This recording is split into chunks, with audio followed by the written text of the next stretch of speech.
If you're in the market to buy a new TV, then Samsung is one of the best brands to buy. In today's tech video, we are going to review the Samsung QN95B.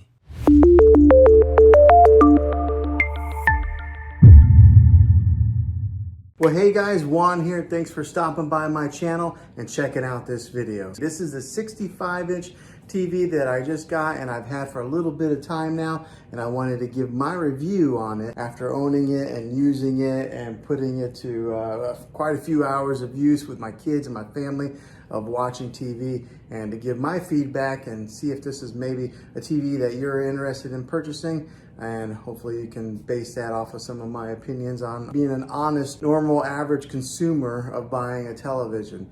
Now, I don't work for Samsung. I'm not affiliated with them by any means. So what I'm telling you is all my honest opinion of owning this thing for a little bit of time now. So what I'll do is I'll talk about what I've learned from it, and then I'll talk about more of the in-depth specifics on this TV later on in the video. But as far as owning it for a few weeks now, it's been a great TV. The picture quality is awesome.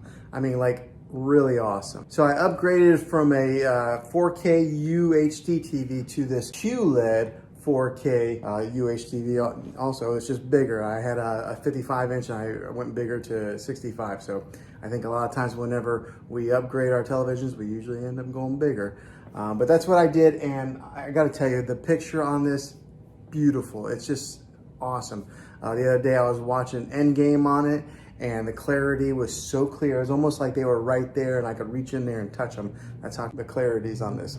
So like right now, I've got a background image on here. This is kind of like their screensavers that they have. Samsung has built in a ton of different kinds of screensavers that you can put on there. So instead of just having like a black picture, whenever you're not watching TV, you can have something that's pretty to look at just like this, and it stays on there for quite a long time. Now, one of the main reasons that I went with the QLED when I was shopping around for televisions, because I had it boiled down to two TVs. I was either going to get the Samsung QLED or I was going to get the LG OLED display, because I think that's what TVs are going to be going to in the future. So I wanted to make sure that I buy a TV that's going to last a while and it's going to be kind of future-proof, because how often do you buy TVs for your main living room? Is, you know, every so many years. So I wanted to make sure that I got one that's going to last a while and it's going to be something that's going to be, you know, a good TV for years to come. But the reason that I went with this one, the QLED, was because when it comes to OLED and QLED, if you are in a room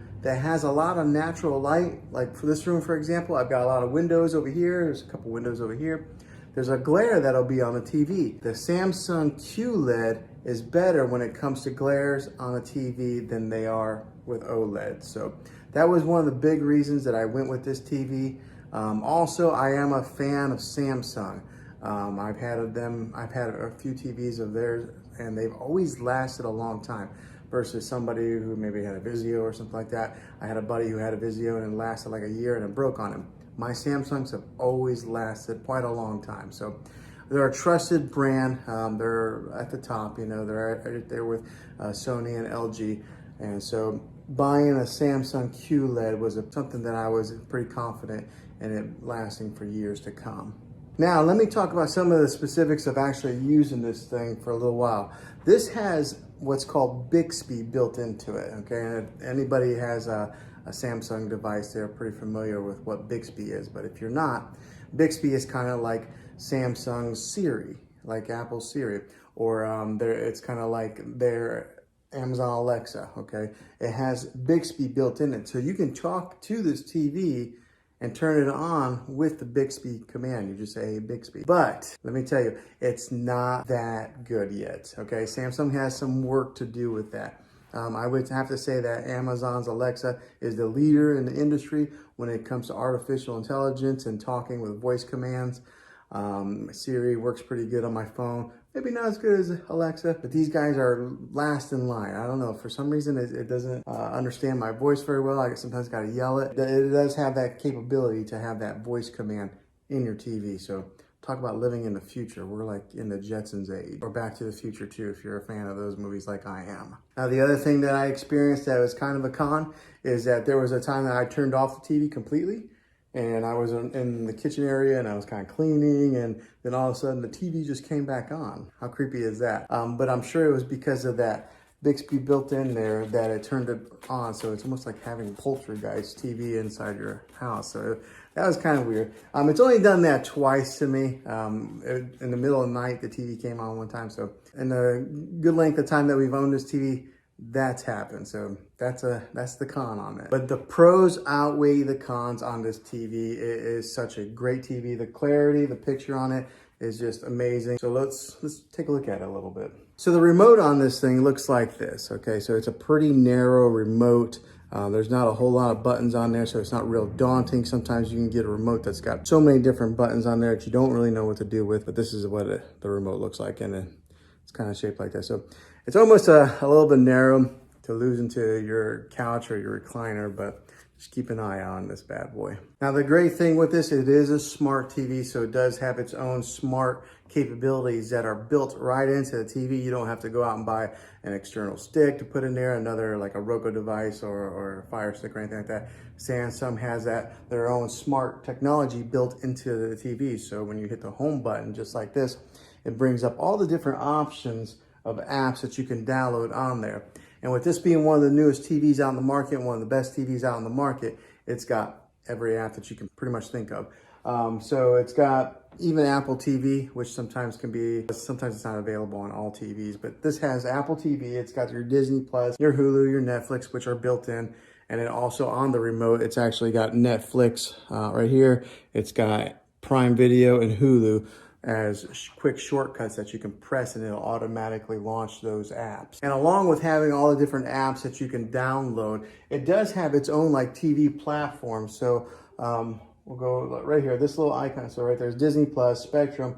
That little icon there is kind of like their own built-in platform, and it's got free movies on there also. It's got movies that you can buy. I haven't used it too much because I've always just used our Netflix or our Disney Plus, but it does have that capability in case you buy it and you don't have a subscription to Netflix, Hulu, or any of the other ones. You can watch free movies on their built-in platform. And like I mentioned previously in the video, it's got its ambient mode, so it's got all these different options to select different screensavers on there. So we'll go to the ambient mode screen on this right now. Okay, so it's loading, and then on here on the bottom, it's got different kinds of features. It's got like My Album, so maybe if you wanted to upload your own pictures to the Samsung platform, you could have your own pictures displayed on here. It's got like artwork. It's got like different kinds of contemporary type of artwork. So it's got so many different features on there. But I kind of like the landscape view, so I've kept that on there for a little while. Every once in a while, I'll change it up. And if you are in the whole smart things platform with the Samsung, it is built right into this TV to where you can control some of your other devices that are in that smart things hub.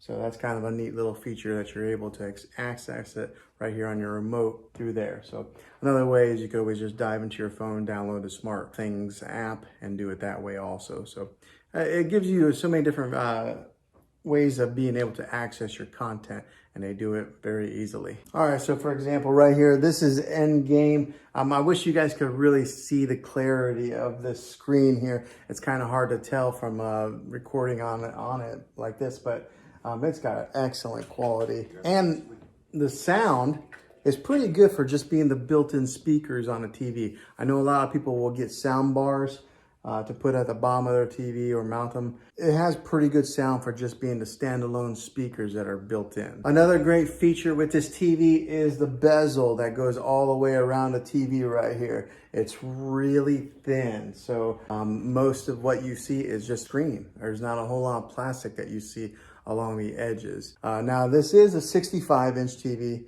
That's what it's advertised at, but I want to put a tape measure on it so that way you guys can see exactly what the exact measurement is of screen real estate that you get. So whenever they say the inches of a TV, you always measure from angle to angle like that. You don't measure across or down. So we're gonna put a tape measure on this and see what it measures out to be. All right, so got a tape measure here. Let's measure it. Okay, so the actual measurement comes to be about 65 3/8. So that's they actually give you 3/8 of an inch extra. So that's pretty good. That's what that measures, the actual measurement of screen real estate on this TV. Now, so that's some of the specifics of being an honest user.